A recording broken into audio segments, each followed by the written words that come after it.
اسمع شنو قال البروفيسور محمد حسن الغردي. عمرك شي واحد تيجي لعندك تيقول لك بغيت نهدي لك مرسيدس اولا بي ام دبليو ولا شي تويوتا خارقه للعاده ولا شي تسلا ولا شي طوموبيل كما كانت، يجي قال لك بغيت نهديها لك وبدا عاجبني الحال وكنتسارى بديك السياره ديالي وكذا الى اخره. دازت واحد 15 يوم ويجي عندك قال لك الله يخليك بغيت نشري منك ديك الطوموبيل، هو هداها لك دابا باغي تشريها من عندك، اش تقول ليه؟ تقول له ديالك.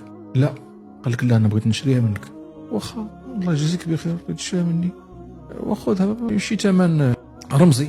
لا هذيك هي الثمن ديالها ب 50 مليون 60 مليون 70 150 مليون، انا بغيت نشريها منك ب 500.